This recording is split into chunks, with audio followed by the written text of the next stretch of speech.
ओम शांति। 29 जनवरी 2025 साकार मुरली। मीठे बच्चे, तुम्हें अपने योग बल से ही विकर्म विनाश कर पावन दुनिया बनानी है। यही तुम्हारी सेवा है। प्रश्न: देवी देवता धर्म की कौन सी विशेषता गाई हुई है? उत्तर: देवी देवता धर्म ही बहुत सुख देने वाला है। वहां दुख का नाम निशान नहीं। तुम बच्चे 3/4 सुख पाते हो। 3/4 पार्ट हम सुख पाते हैं। अगर आधा सुख आधा दुख हो तो मजा ही ना आए। ओम शांति। वान ने ही समझाया है कि कोई मनुष्य को भगवान नहीं कहा जा सकता, देवताओं को भी नहीं कहा जा सकता है भगवान। भगवान तो निराकार है, उनका कोई भी साकारी व आकारी रूप नहीं है। सूक्ष्म वतन वासियों का भी सूक्ष्म आकार है, इसलिए उसको कहा जाता है सूक्ष्म वतन। यहाँ साकारी मनुष्य तन है, इसलिए इसको स्थूल वतन कहा जाता है। सूक्ष्म वतन में ये स्थूल 5 तत्वों का शरीर होता नहीं। ये 5 तत्वों का मनुष्य शरीर बना हुआ है। इनको कहते हैं मिट्टी का पुतला। सूक्ष्म वतन वासियों को मिट्टी का पुतला नहीं कहेंगे। डीटी अर्थात देवता धर्म वाले भी है मनुष्य, परंतु उनको कहेंगे दैवी गुण वाले मनुष्य। ये दैवी गुण प्राप्त किए हैं शिव बाबा से। दैवी गुण वाले मनुष्य और आसुरी गुण वाले मनुष्यों में कितना फर्क है। मनुष्य ही शिवालय व वैश्यालय में रहने लायक बनते हैं। सत्युग को कहा जाता है शिवालय। सत्युग यहाँ ही होता है, कोई मूल वतन व सूक्ष्म वतन में नहीं होता है। तुम बच्चे जानते हो, वह शिव बाबा का स्थापन किया हुआ शिवालय है। कब स्थापन किया? संगम पर। ये पुरुषोत्तम युग है। अभी ये दुनिया है पतित तमो प्रधान। इसको सतो प्रधान नई दुनिया नहीं कहेंगे। नई दुनिया को सतो प्रधान कहा जाता है। वही फिर जब पुरानी बनती है तो उसको तमो प्रधान कहा जाता है। फिर सतो प्रधान कैसे बनती है? तुम बच्चों के योग बल से। योग बल से ही तुम्हारे विकर्म विनाश होते हैं और तुम पवित्र बन जाते हो। पवित्र के लिए तो फिर जरूर पवित्र दुनिया चाहिए ना। नई दुनिया को पवित्र, पुरानी दुनिया को अपवित्र कहा जाता है। पवित्र दुनिया बाप स्थापन करते हैं, पतित दुनिया रावण स्थापन करते हैं। ये बातें कोई मनुष्य नहीं जानते। ये 5 विकार न हो तो मनुष्य दुखी होकर बाप को याद क्यों करे? बाप कहते हैं, मैं हूं ही दुख हरता सुख करता। रावण का 5 विकारों का पुतला बना दिया है, 10 शीश का। उस रावण को दुश्मन समझकर जलाते हैं। सो भी ऐसे नहीं कि द्वापर आदि से ही जलाना शुरू करते हैं। नहीं, जब तमो प्रधान बनते हैं तब कोई मतांतर वाले बैठ ये नई बातें निकालते हैं। जब कोई बहुत दुख देते हैं तब उनका एफिजी अर्थात पुतला बनाते हैं। तो यहाँ भी मनुष्यों को जब बहुत दुख मिलता है तब ये रावण का भूत बनाकर जलाते हैं। तुम बच्चों को 3/4 सुख रहता है। अगर आधा दुख हो तो वो मजा ही क्या रहा। बाप कहते हैं, तुम्हारा ये देवी देवता धर्म बहुत सुख देने वाला है ना? सुख देने वाला है। हाँ जी बाबा।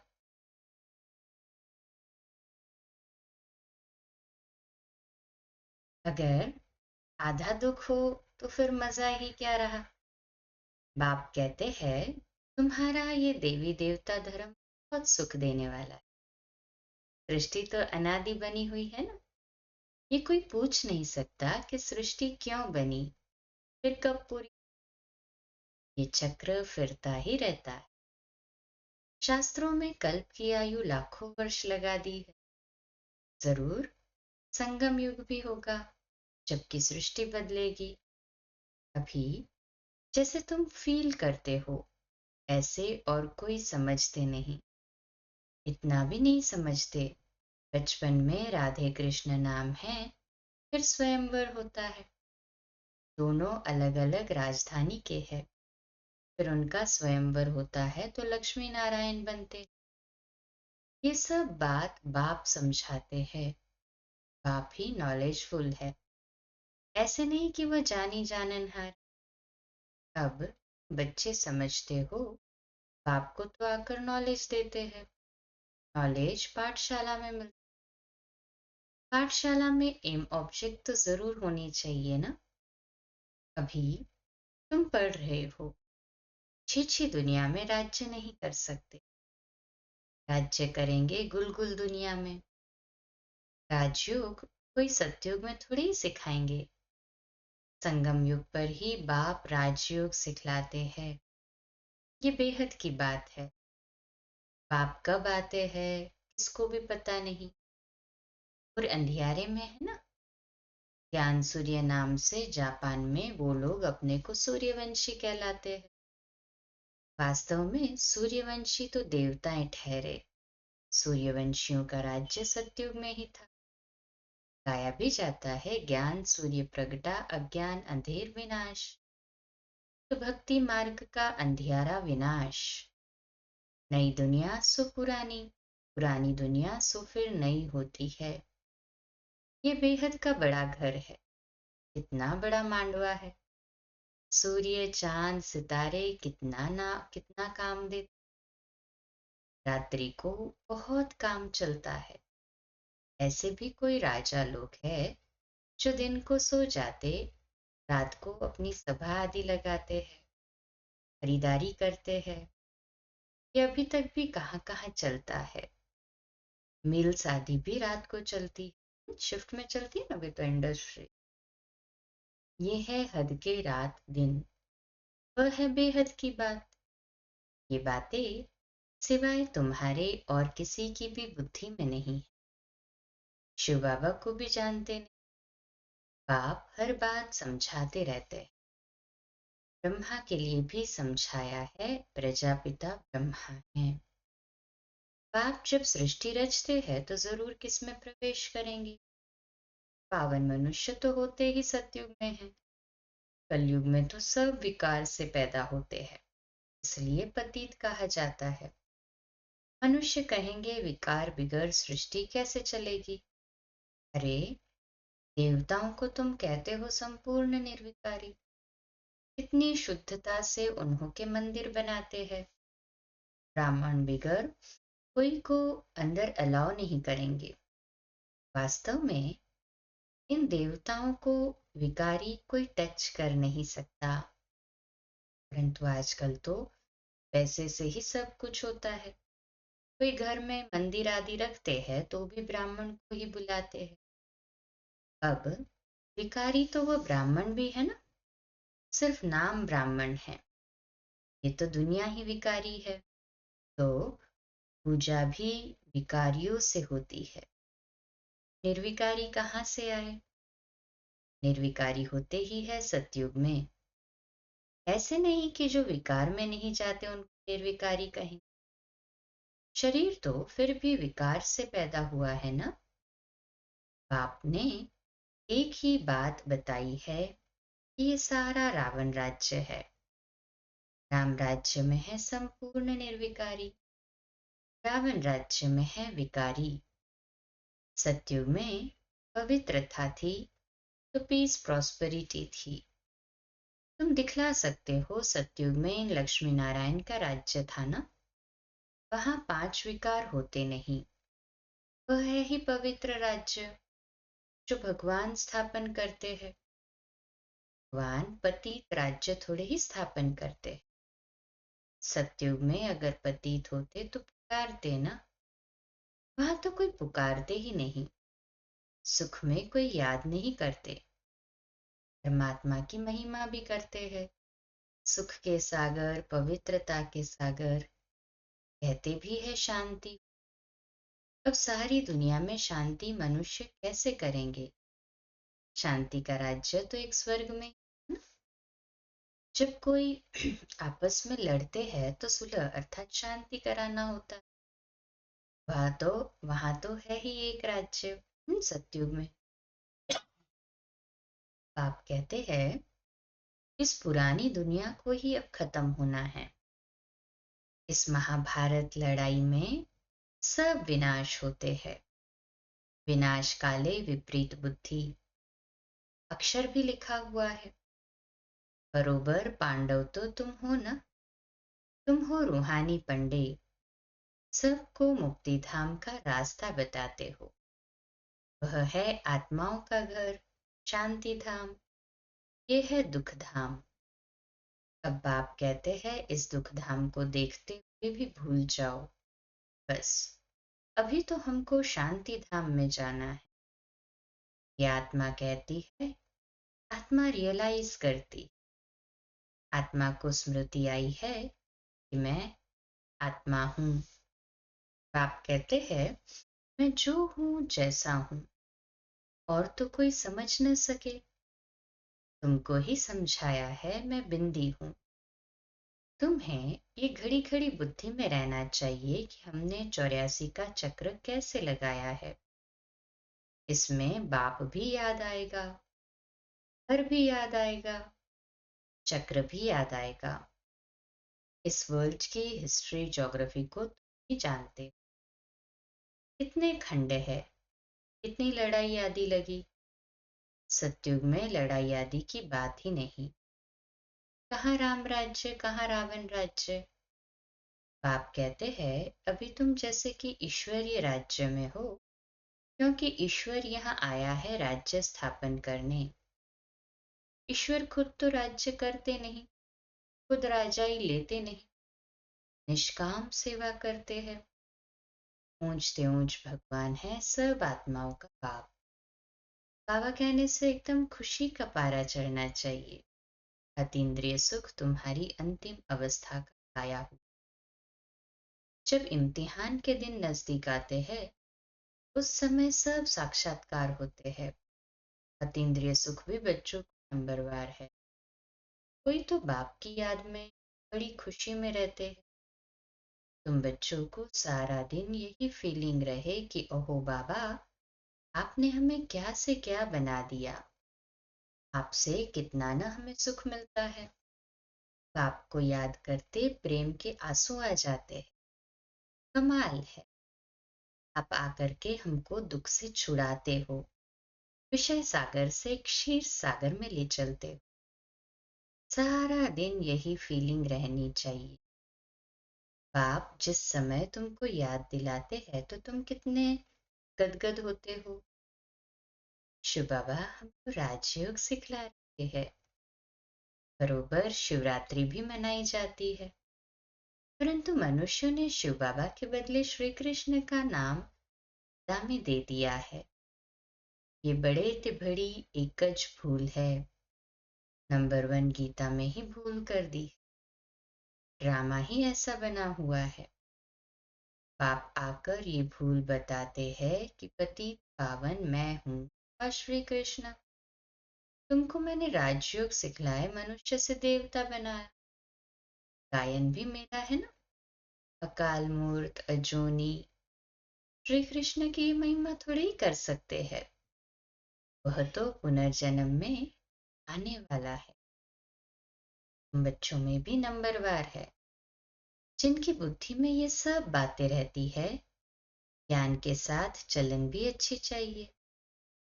माया भी कोई कम तो नहीं है ना। जो पहले आएंगे वह जरूर इतनी ताकत वाले होंगे। पार्टधारी भिन्न भिन्न होते हैं ना। हीरो हीरोइन का पार्ट भारतवासियों को ही मिला हुआ है।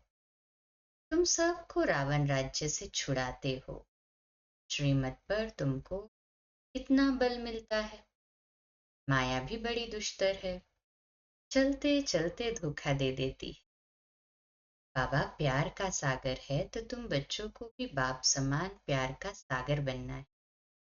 कभी कड़वा नहीं बोलो, किसको दुख देंगे तो दुखी कर मरेंगे। क्या आदतें सब मिटानी चाहिए। गंदे ते गंदी आदत है विषय सागर में गोते खाना। बाप भी कहते हैं काम महाशत्रु।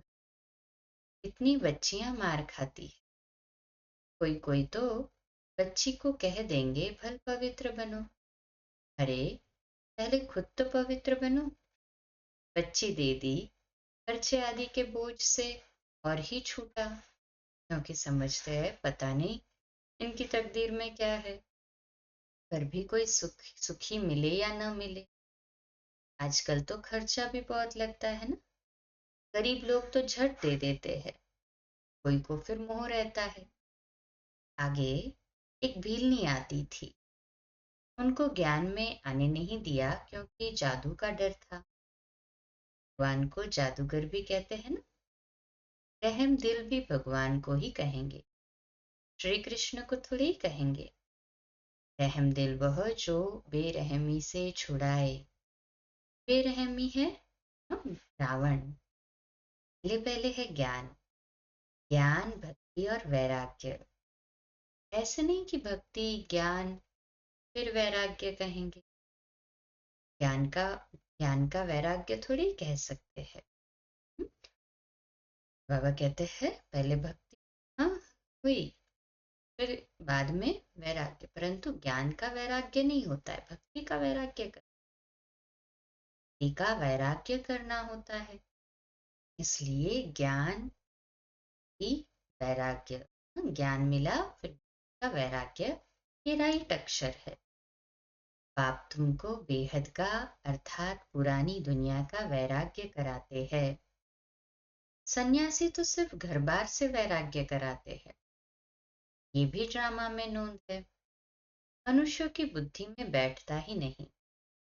भारत 100% सॉल्वेंट निर्विकारी हेल्दी था। कभी अकाले मृत्यु नहीं होती थी। इन सब बातों की धारणा बहुत थोड़ों को ही होती है।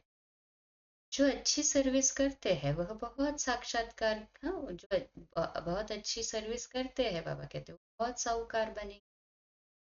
बाबा रखता थोड़ी है किसी। बच्चों को तो सारा दिन बाबा बाबा ही याद रहना चाहिए, परंतु माया करने नहीं देती।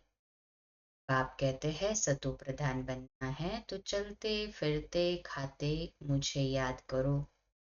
मैं तुमको विश्व का मालिक बनाता। याद नहीं करेंगे। बहुतों को माया के तूफान बहुत आते हैं। बाप समझाते हैं ये तो होगा, ड्रामा में नोंद है। स्वर्ग की स्थापना तो होनी ही है। सदैव नई दुनिया तो रह नहीं। चक्र फिरेगा तो नीचे जरूर उतरेंगे। हर चीज नई से फिर पुरानी जरूर होती है। इस समय माया ने सबको अप्रैल फूल बनाया है।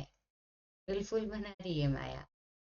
बाप आकर गुल गुल बनाते। अच्छा, मीठे मीठे सिकिलते बच्चों प्रति माता पिता बाप दादा का याद प्यार और गुड मॉर्निंग।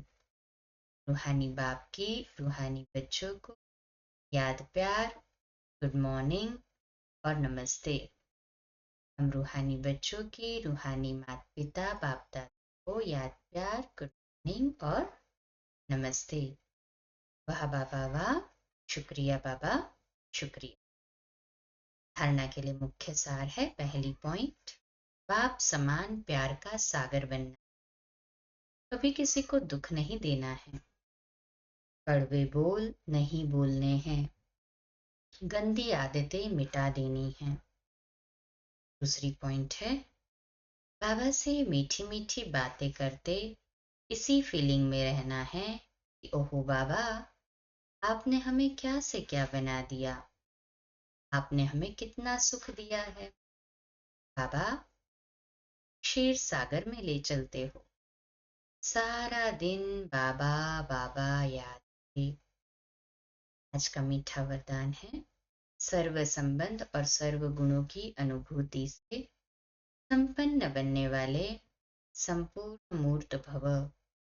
आज का स्वमान, मैं संपूर्ण मूर्त आत्मा हूँ। मैं संपूर्ण मूर्त आत्मा हूँ। विश्लेषण। संगम युग पर विशेष सर्व प्राप्तियों में स्वयं को संपन्न बनाना है।